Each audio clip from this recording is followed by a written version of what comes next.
So, good evening, ladies and gentlemen. I think now is 7 o'clock, so we should get started. I think a lot of you are already very eager to learn about the subject today. It's quite fascinating, especially when you see the actual one being displayed in the back. On that table, you will see there's a mix of the old one and the new ones, and if you can tell which one is old, which ones are new. Today, on the behalf of Siam Society, we are very pleased to have His Excellency Vanessa Chan to be with us today to present her fruits of passion. Her Excellency and I has shared the same interest on Myanmar culture, and we have known each other for quite a few years already. And it's actually the subject that she's speaking today that brought us together to become friends. Her Excellency has a law degree, and on her career side, she has a long diplomatic career. Currently, she is an ambassador of Singapore to Myanmar. But she's not here to talk about her career today. So she told me not to talk so much about her diplomatic career. But on the other end, she is a fellow scholar. She is a former fellow scholar of the Sriwijaya Nalanda Institute of the Southeast Asian Studies from Singapore. And she has spent years documenting all these little objects that you saw on the screen. Many of you who come across Myanmar arts and objects, you might have seen them before. But over the years, sometimes people feel that they are so trivial that nobody gave much attention to it. There are some publications coming out, but still a lot to be studied. Most of the publications talk about these subjects from the materiality perspective, from the object perspective. But what I find impressive about Her Excellency's work is that she delved deep into the wordings, the text, and everything that you see in here. So, with further ado, may I hand my microphone to His Excellency Vanessa Chan to tell you more about her studies.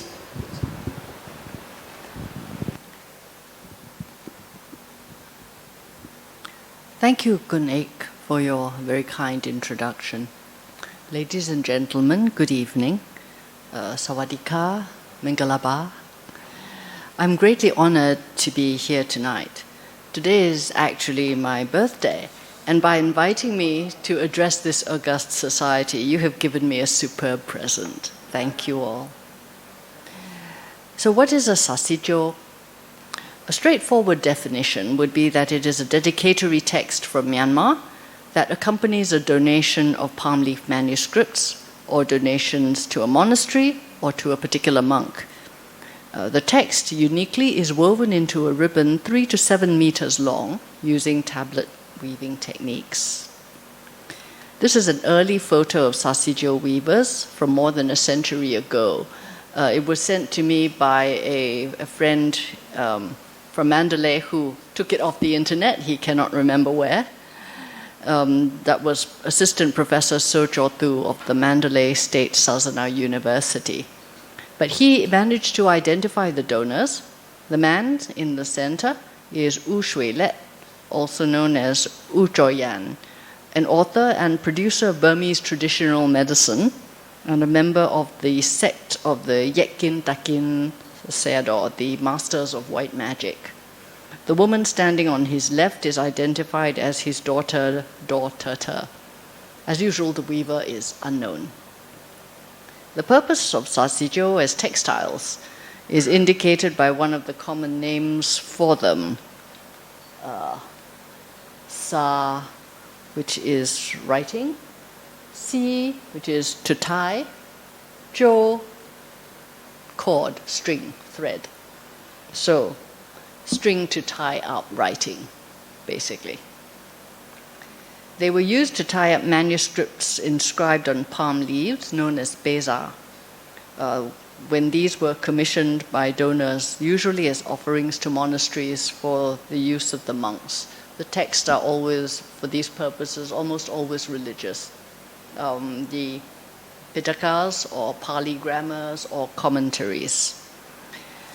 The top bundle actually was a donation to the Asian Civilizations Museum by the Mandalay Pehaji Sayadaw. So if you're in Singapore, it may be available on display. Okay.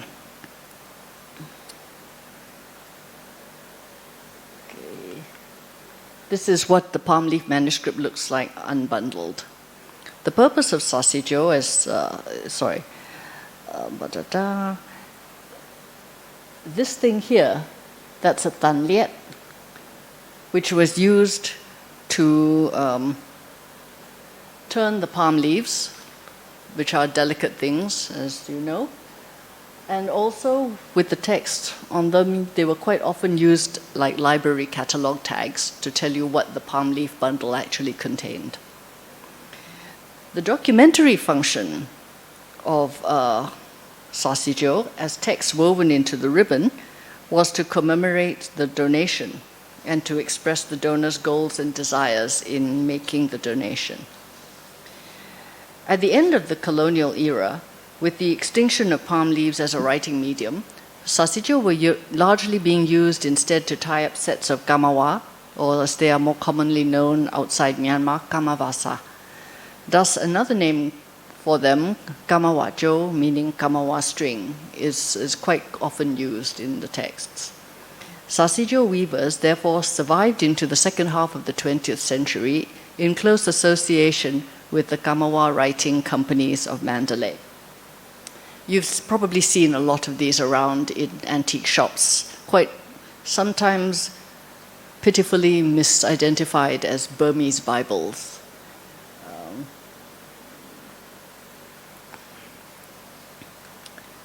These are the actual tablets used in tablet weaving.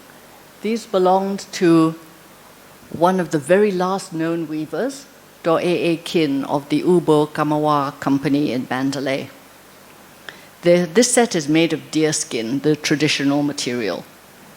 The Ubo Company is actually still barely extant. Ubo's daughter, Do Kin Wimme, is the last person in Mandalay, and therefore in Myanmar, who knows the practical techniques of making a kamawa, and her family company employed the last known professional Sarsikyo weavers. The religious connection remained with both Beza and kamawa. Sarsikyo are not known to have been used for manuscripts dealing with secular subjects. They have always been ancillary to religious texts, usually the Pitakas, but also commentaries or Pali grammars.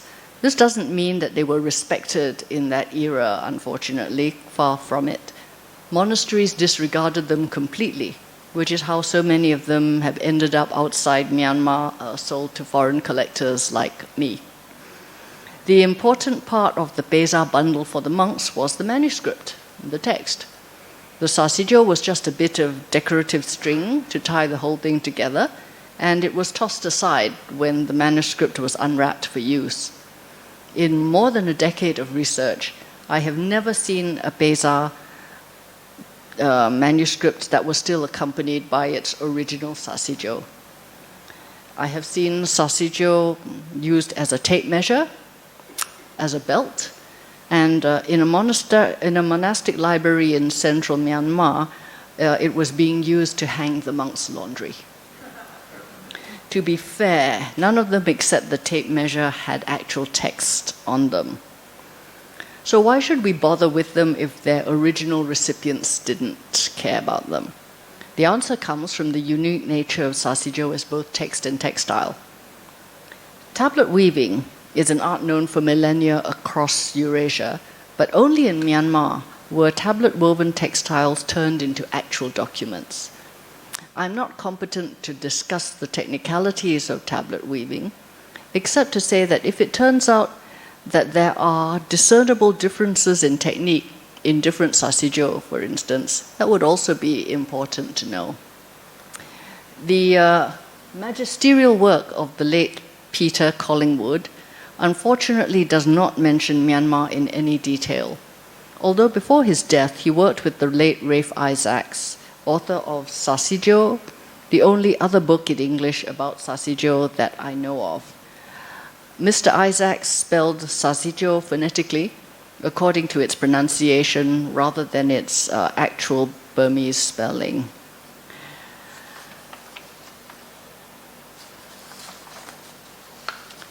Looking at Sarsikyo as documents, then, what kind of documents are they?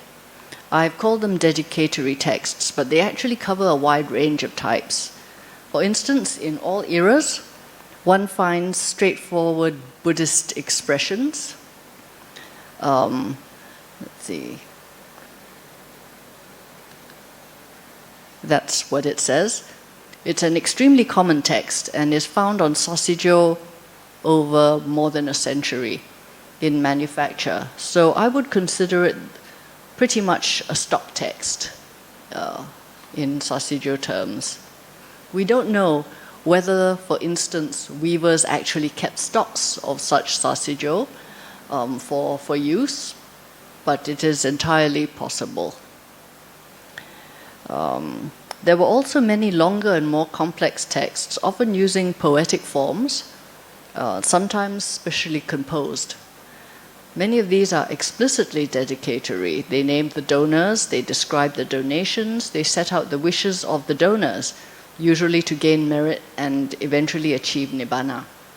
In the 20th century, the smallest donation was usually a single set of kamawa. Earlier, it would be an extract from the Pitakas or a full set, which was already a very substantial and expensive gift. Other donations were much bigger and could include food and monks' necessities for multiple monks, monastery buildings, rest houses, wells, and other infrastructure. Not all the donors were rich, though many were.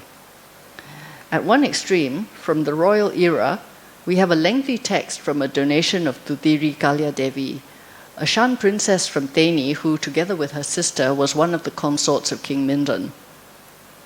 I have two other identical Sarsikyo from the same donation. Earlier Sarsikyo did come in sets of identical texts, since one set of the Pitakas consists of multiple palm leaf bundles, each of which would need its own Sarsikyo. It would be interesting to let a master weaver examine a set to see if the weaver was the same or whether the job was farmed out to multiple weavers. Doubtless both could happen, depending on the size of the donation and the availability of weavers. This is the text. May all know of this auspiciousness. The king who has established his new palace in the city of Mandalay, by right of his descent from the sun, is the lord of the noble lords of 10,000 universes. In the palace of Man Yadanabon Naypyidaw, I received the love and kindness of the king, the chief queen, and 80,000 ladies in waiting. My father is the noble and prosperous Shan chief of Teni, the lord of 101 kings of royal regalia, who enjoys the throne of Shui Ho in the city of Teni, in the territory of Diwi Rata.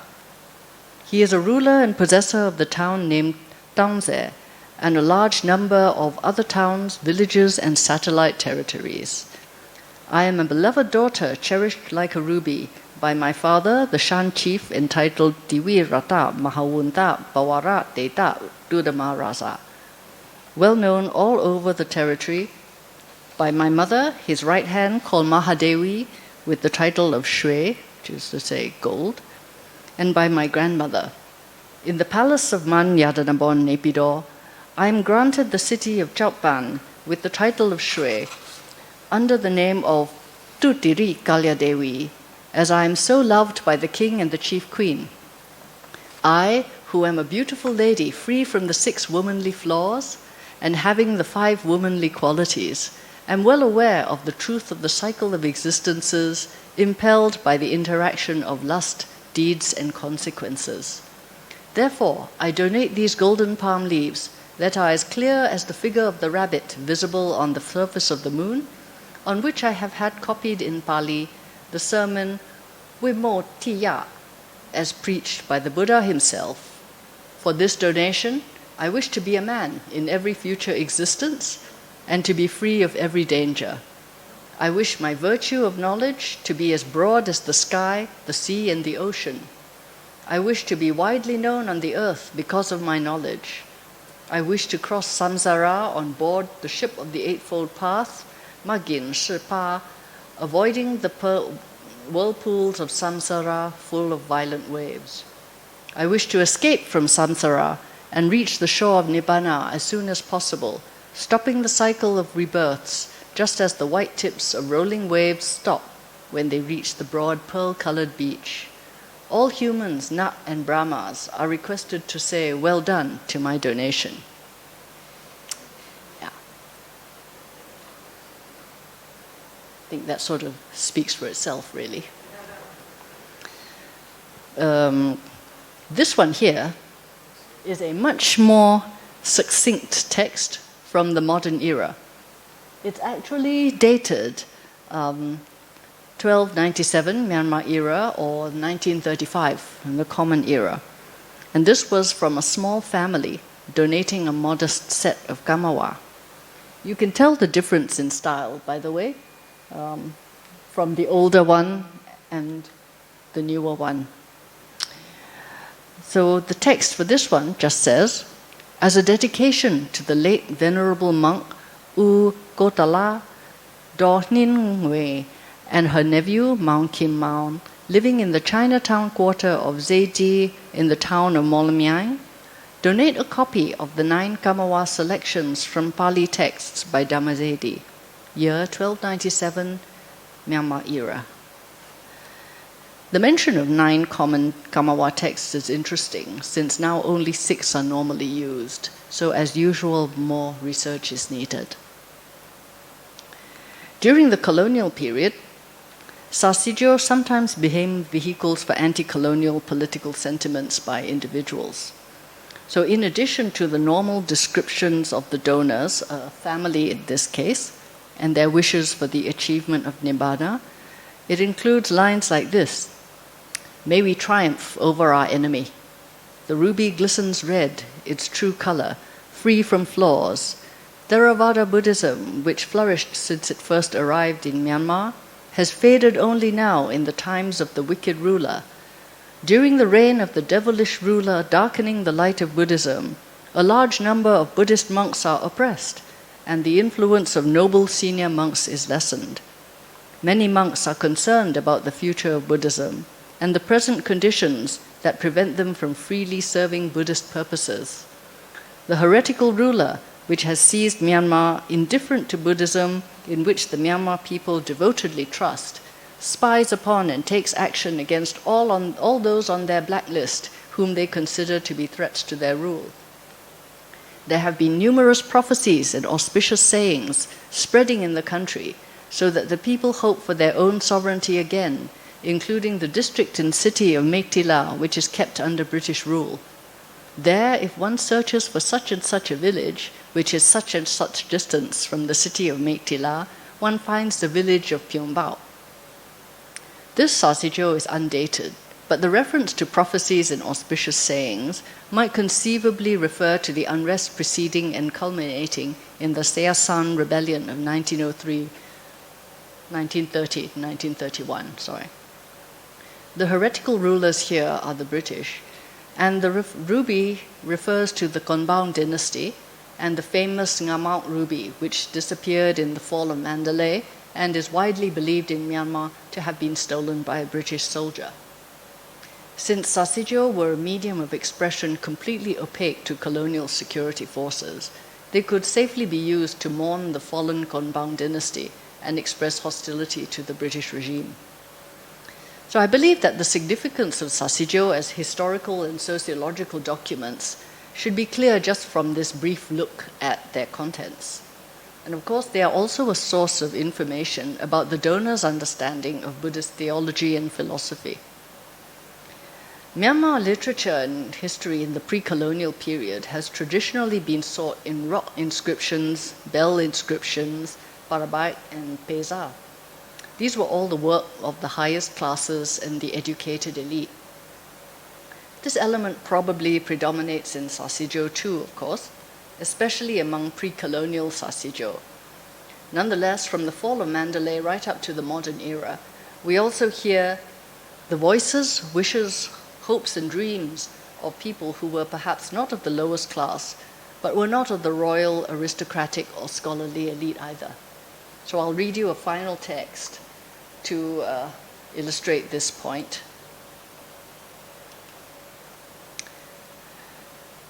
This translation was by one of my colleagues, Go Min Tuong. This standard phrase, ziyatu, he translates it a lot more succinctly than some of my previous translators, just as glory. With blessings, there reside a generous couple, U Sin and Ma Chwal, in a grand village called Odagong, with a train station where the train to Yangon comes and leaves, and with a grand market where people trade in a land of victory called Dayawadi. The couple, with wise consideration, paid over 100 silvers to copy the teaching of the Buddha and donate it. Because of the donation of the scriptures, may I, starting from this life, be free from the 5 enemies, gain wealth at wish, know the teaching of the Buddha, and gain nibbana in the last life, having practiced the virtues like a wild yak. Because of the donation, may my wishes be fulfilled as soon as possible.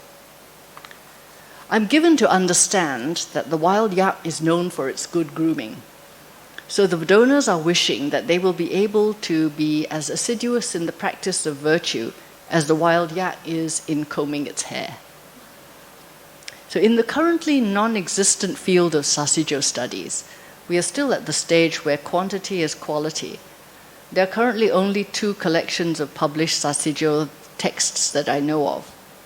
This one in Burmese by the late Shwebo Mimiji and my own.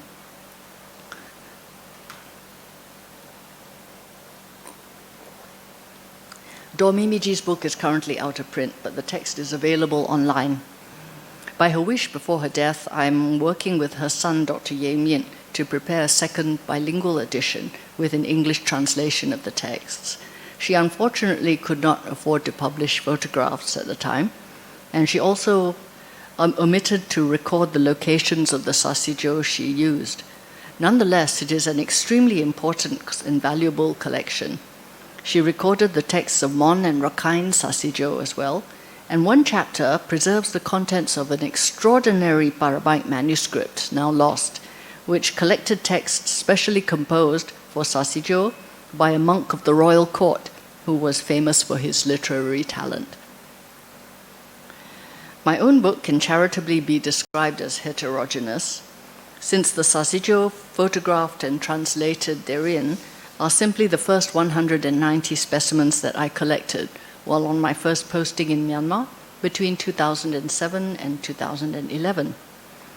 The texts were translated into modern Burmese by 2 distinguished scholars of the Burmese language, Do Ma Le and U Chon Yunt, and then into English by Dr. Myatso, with secondary editing done by me.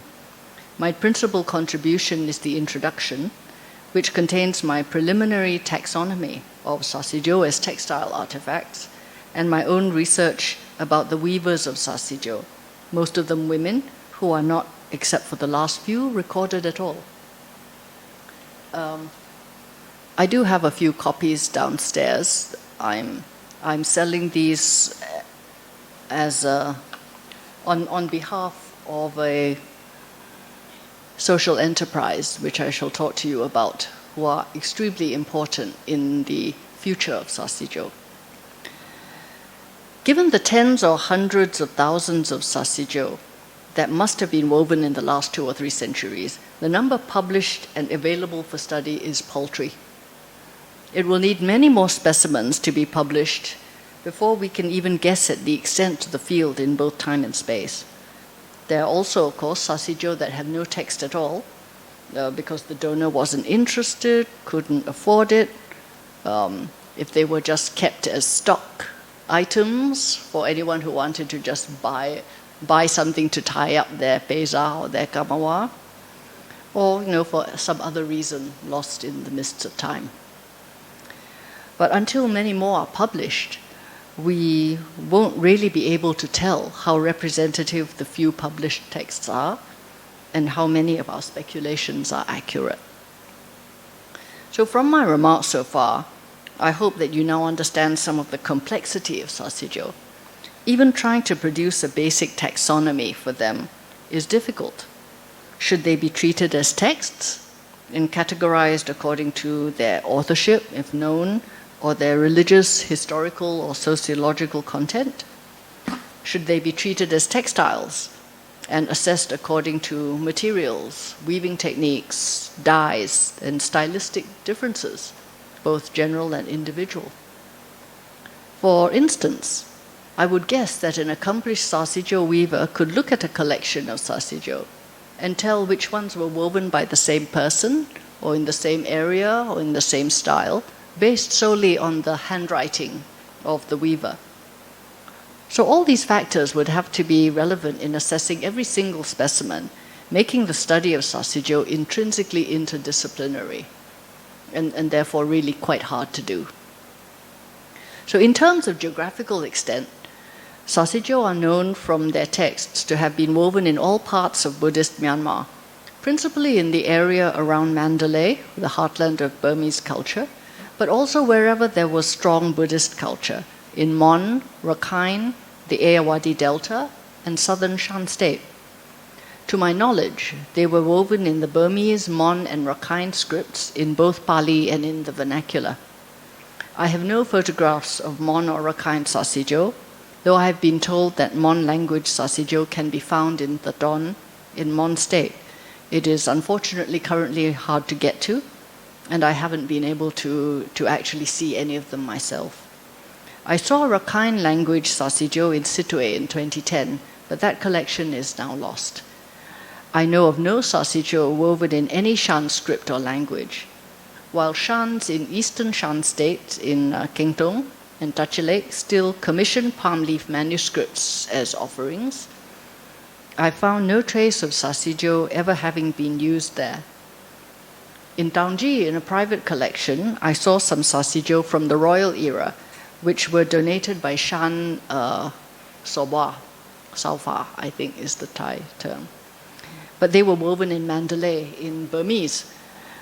This makes sense, since Mandalay was then as now the center of the traditional arts, so the top weavers would have been there. So what about Sarsikyo outside the current borders of Myanmar? The late Rafe Isaacs shared with me photos of some fascinating objects from Thailand, which clearly use Sarsikyo technique, still in a religious context. This one looks as if it is a tagondai, a banner meant to hang from a pagoda flagpole. You might be able to see it is made from 3 separate textiles stitched together longitudinally. The narrow central ribbon is clearly a Sarsikyo. The 2 broader flanking textiles look to me like Lana pagoda banners, which were woven on a frame loom. I saw very similar ones in the Lana Folklife Museum in Chiang Mai last week. So I understand they're called Tung in Lana and Tong in Thai. Do let me know if I'm wrong about this. So this was apparently from a collection in Chiang Mai, which is not surprising given the long association between different ethnic groups in Myanmar and the people of Chiang Mai. So it would be lovely if some Lana textile historian could look further into this.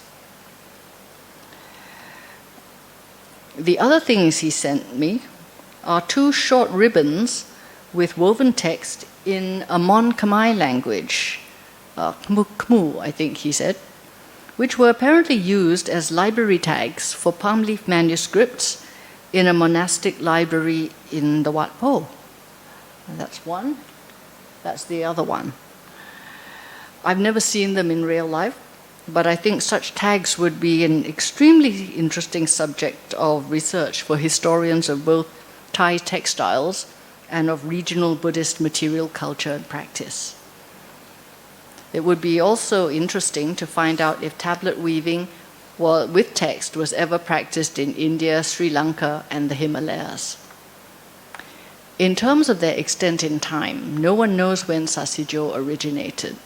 They are not particularly old as a textile class, as far as I can tell. Just as no palm leaf manuscripts are known earlier than about 400 years ago, I have not come across Sarsikyo that could be dated for certain before the late 18th century, and even that one is rather iffy. I'd be more comfortable going with early 19th century. The tablet weaving technique done properly creates very strong, tightly woven ribbons. So in the absence of sunlight or vermin, many Sarsikyo have survived a couple of centuries remarkably well. My guess, in the absence of contrary evidence, is that tablet weaving of plain ribbons has existed from antiquity, and someone made the jump, several people could have made the jump, to weaving letters in. It might well have been a monk, since monks' girdles, the kabanjo, were often tablet woven, as were similar things like belts or reins. Up to 2011, weavers in Shueyinma village in Sagaing region were still making tablet woven plain ribbons for tabetjo, which are the ribbons to support monks' alms bowls.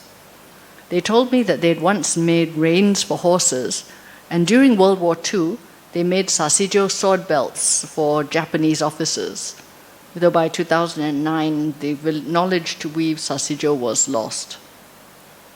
In the Mahagandayom monastery, I met a young monk who had never seen or heard of Sarsikyo, but had independently thought of weaving his teacher's name into a ribbon for kabanjo. The letters were square, since he didn't know how to produce the diagonal twist that gives the illusion of round letters. It should be noted, though, that I have never seen or heard of an antique Sarsikyo with square letters. That diagonal twist to produce the fully realized Sarsikyo technique is there already in the earliest and oldest Sarsikyo that I know of. Sarsikyo with dates exist mostly from the colonial period. I should see. See?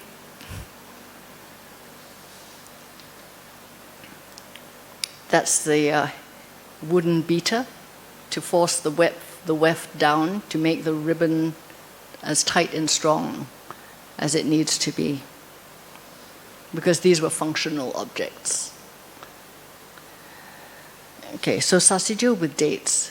These exist mostly from the colonial period, although they use Myanmar era dating, as you've seen in the examples earlier. A few pre-colonial specimens spell out the date or refer to a named king, or can be dated by the internal evidence of the text. So taken together with the material evidence of Sarsikyo as textiles, I've established a rough and ready categorization.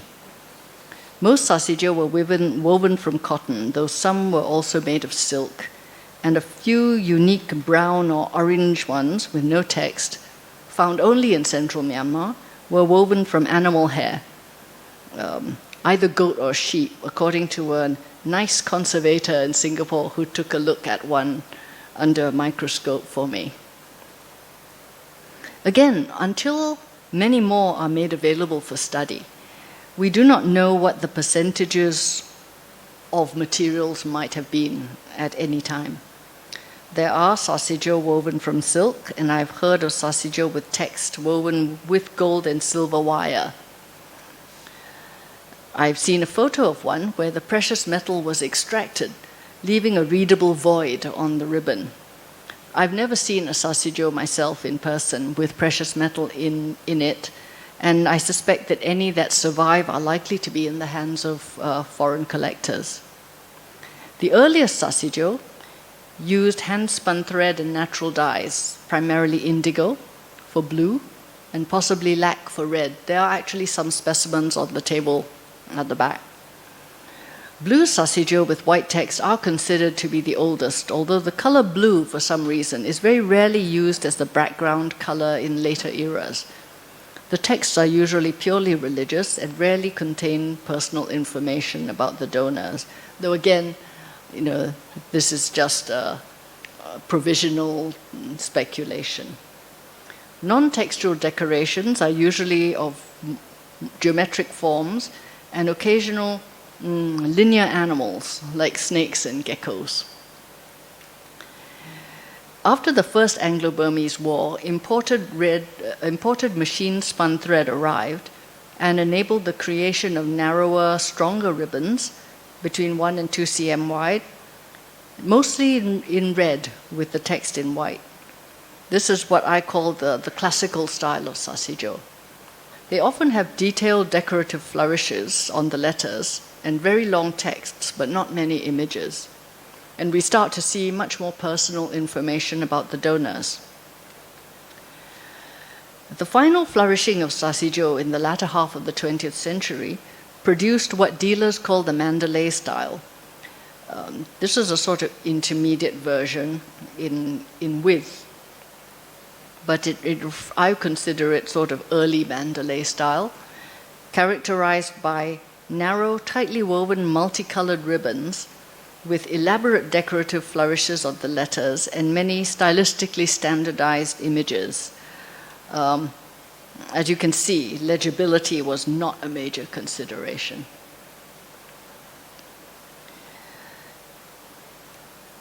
It is, okay, now, it's quite likely, one more here. And also in Sarsikyo of the colonial era, we start to occasionally get the names of the weavers and sometimes the cost of the Sarsikyo.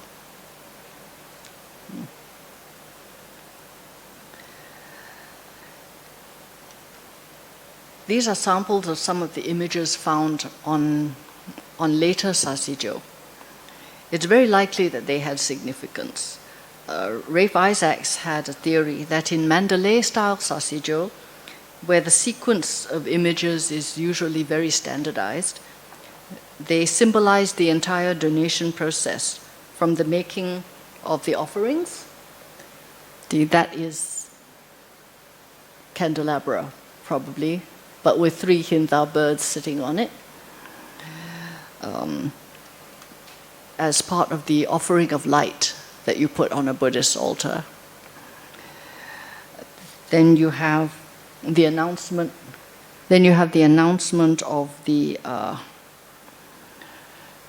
donation at the end, with the gong to be struck to let people know that the donation has been made and the merit is shared to whoever hears the gong. There's one there. And then you have, the calling of the earth goddess to witness. That's a very common image as well.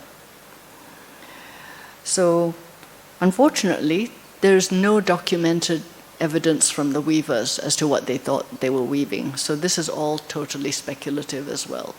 It seems entirely plausible, at least for the Mandalay style Sarsikyo, but until we find some written evidence from somebody, we really don't know.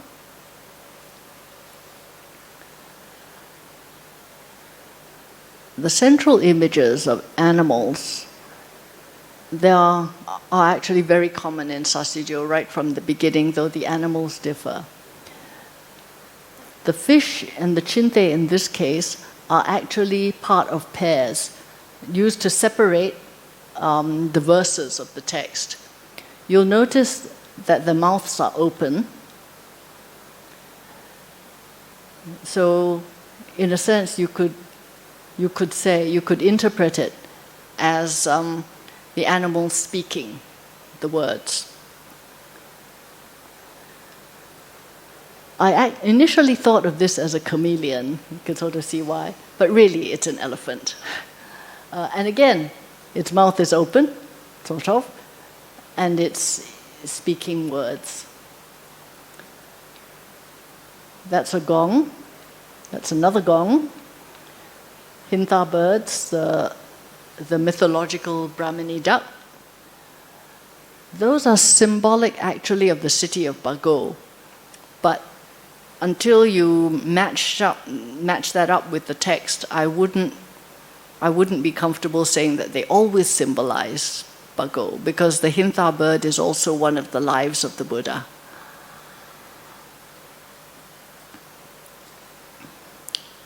So, nobody knows where Sarsikyo began, but we do know where they ended. There is no noticeable degeneration of skill, actually, or simplification of style that I've seen. They hit a high point of intricacy and elaboration, and then they stop. So the last professional weaver of Sarsikyo was as skilled as any weaver before her. Her name was Donyent. She lived in Mandalay, and she wove Sarsikyo on demand for the Ubo Kamawa company that I mentioned some time ago.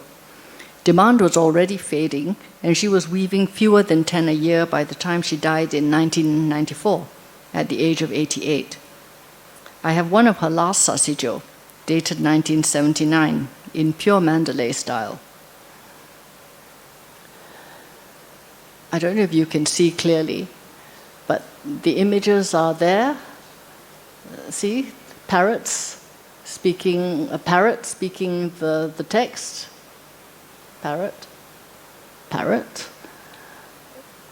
Gongs, the pagoda banner, and the umbrella, the T, for royalty and divinity. This may actually be the last Sarsikyo, the last classical Sarsikyo made by a professional weaver in existence. Although her daughter told me that she stopped weaving only in 1982 or 83, so a later one may still exist. It was from the information on this Sarsikyo that I found the Kamawa writers and through them the last Sarsikyo weavers. It was pure luck, really, that one of my regular Sarsikyo dealers found it for me. And then I had a friend who had relatives in Mandalay who actually knew the Kamawa company and where to find them, and put me onto the trail. A chance meeting, as we say in Middle Earth. Sorry. So that's the English translation of the possibly last Sarsikyo. The family from Mogok, the ruby mining town.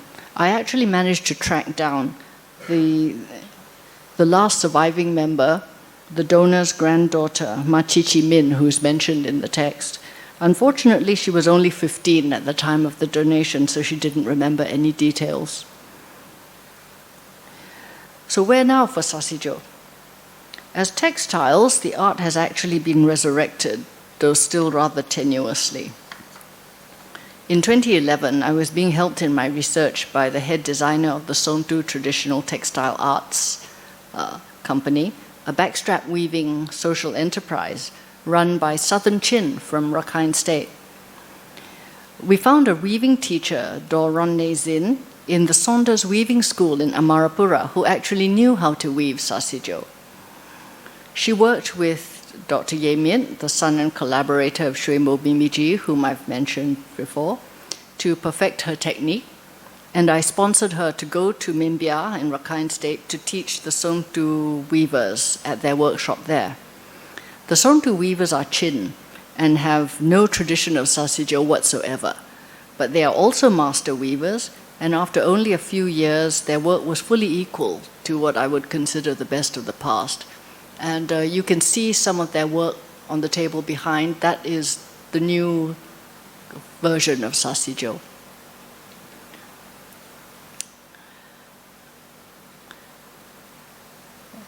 There are now about 12 women in the Sontu social enterprise who can weave Sarsikyo. While they can weave to order at any length, they are sensitive to the religious origins of this art form.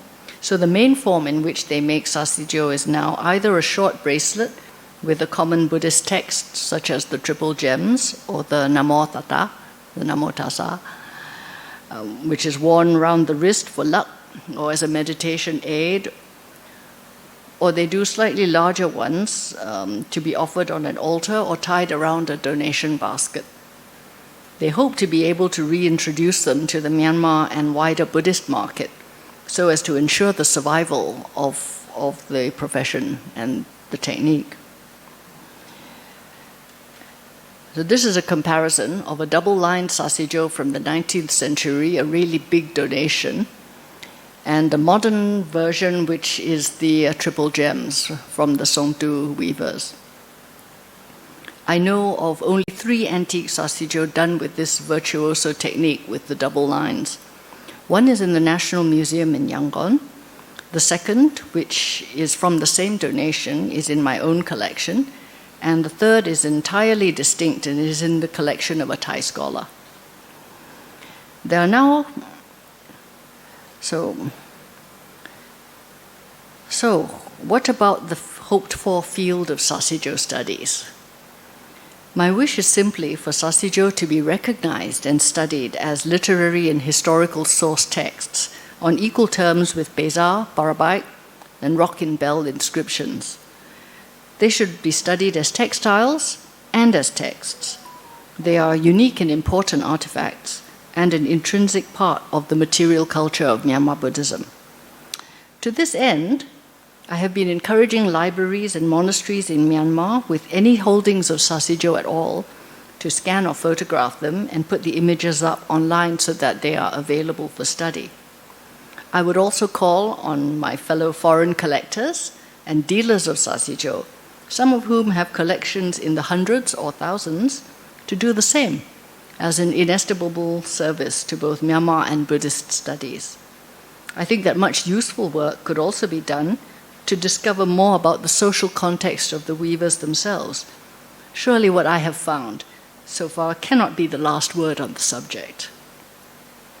So, collectors of Sarsikyo, please publish. Thank you for your attention.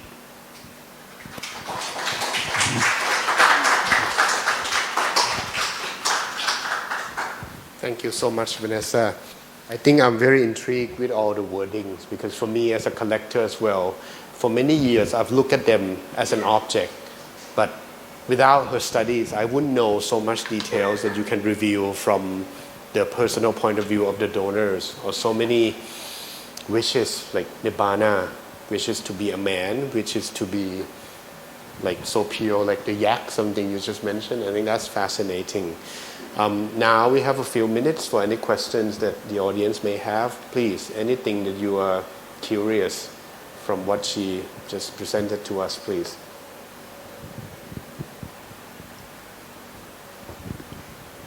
You briefly mentioned Mon and Rakhine and Shan variants. Is it known if the Mon communities also around Bangkok and stuff use Sarsikyo? I don't know. More research is needed. But looking at the photos I showed you of the tags and that banner, there are at least two possible lines by which Sarsikyo technique could have ended up in Thailand. One through Chiang Mai, through the Lana connection in the north, and in the south, through the Mon. So I think both would be fruitful lines of research.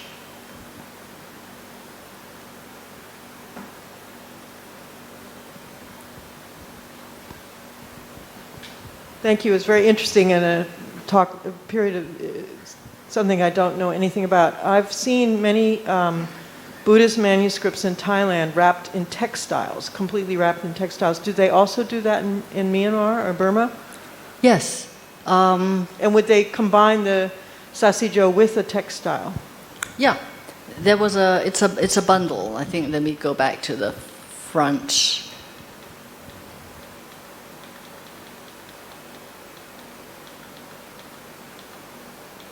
Yeah, there you have it. You had the Sarsikyo. Sorry, you had the palm leaf manuscript itself. You can see. Okay, but can you go back to that picture because the textile looks like it's just. Oh yeah. The ones I've seen in Thailand are often wrapped in very beautiful woven textiles, and the one you have there, that cloth, it looks like kind of ratty. A printed cotton or something. That one was silk.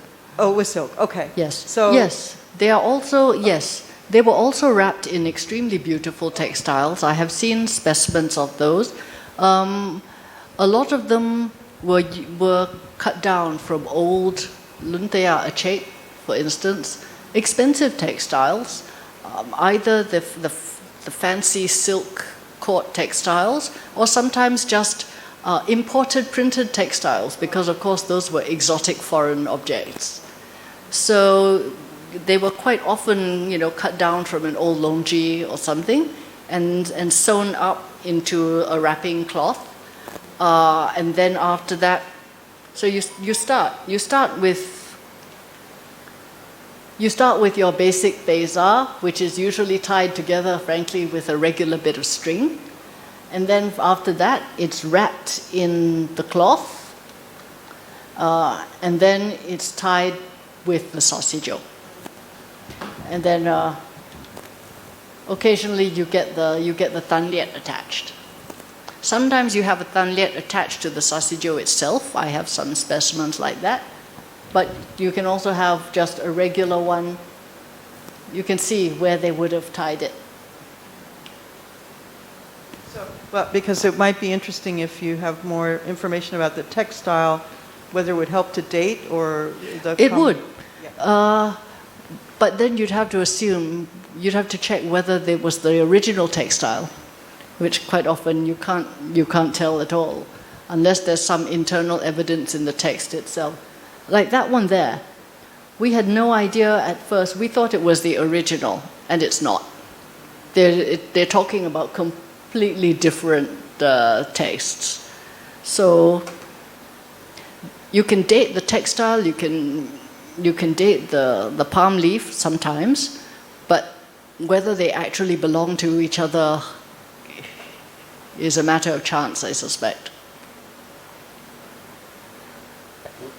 You have a question, sir? Are they still making these, or is this an extinct?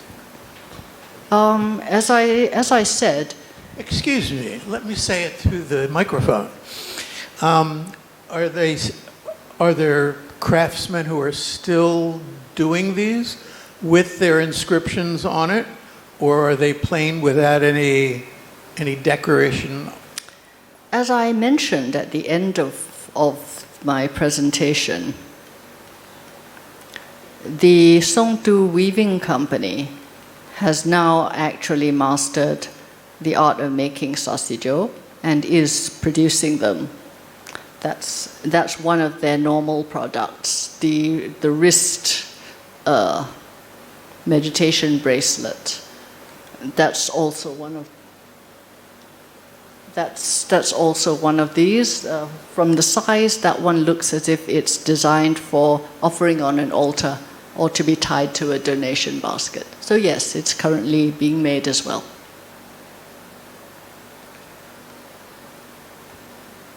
Though not by very many people. As I said, it is a somewhat tenuous resurrection. I was about 5 years ago in Mandalay with a Burmese interpreter, translator, and we traveled around to several monasteries to see if there were any of these.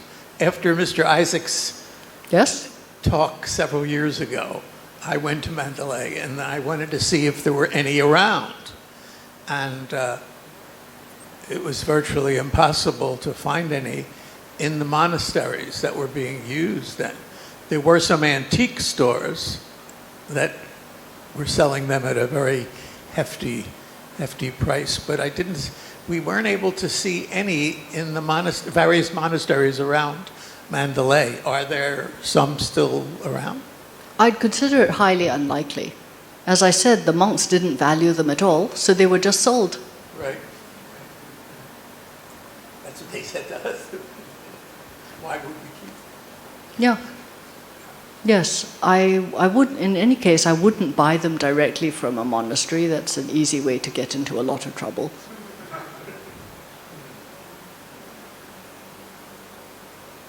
Any other questions or anything?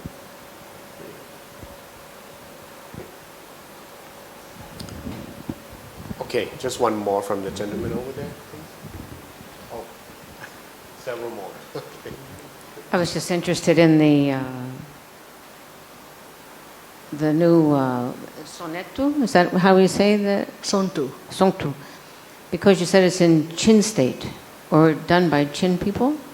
Southern Chin from Rakhine. Oh, Rakhine. Yes. There was no connection at all. It simply happened that their managing director was is a friend of mine and was very kindly acting as my research assistant. So when we found the professional weaving teacher, I said to her, would your guys be interested in learning how to do this? And she said yes. Wonderful. Because I just know that the Chin people are largely Christian, but Yeah. maybe not total. It's It- interesting. Very interesting. Doesn't bother them. Any more questions? I saw someone's hand. Yes. I was just going to ask, what is the narrowest one you've seen, and what's the widest one you've seen? Widest one would be the old ones using hand spun cotton threads. So 3 cm maybe. Narrowest one was 1 cm. That was with the machine spun thread, a late Mandalay era one. Just to add to that, I think I saw people use. I think when you want a wider band, you just add more warp threads, more number of warp threads. Yes. But that would add more. You have a bigger deck of cards that you need to maneuver when you do the weaving. And that's what you find sometimes in Europe when they weave a very wide band for animal trappings and all those things. Yes, it really depends on how big the weaver's hands are. Just as with backstrap weaving, it really depends on how fat the weaver is. Any other questions? All right. Well, if that's all we have, we can continue discussing after this. But on behalf of the Siam Society, I wish to thank you, Her Excellency Vanessa Chan, for her very informative research results. And as she humbly said, nobody has studied it from the text perspective before. And with her own funding, she has photographed and get them all translated. The first 190 Sarsikyos, and it was all documented in the book that you saw it available downstairs. So if you would like to get a copy, all the proceeds would go to the charity. Actually, the Zone 2 things that you were talking about, the enterprise, they're having a lot of troubles right now because it's in the base, it's in Rakhine, bordering the Shin state, and that's It's not a charity, it's a social enterprise. social enterprise. Yes. In Myanmar. Yes. Yes. All right. So thank you so much once again, and a very happy birthday to you as well. It's a big day for you and for us to have you here. So on behalf of the Siam Society, I would like to present you the gift. So it's a double gift, one as a speaker and one for your birthday. So 2 books for today. Thank you. Thank you so much. Thank you. How lovely. I think we should go in the middle. Yes, yes.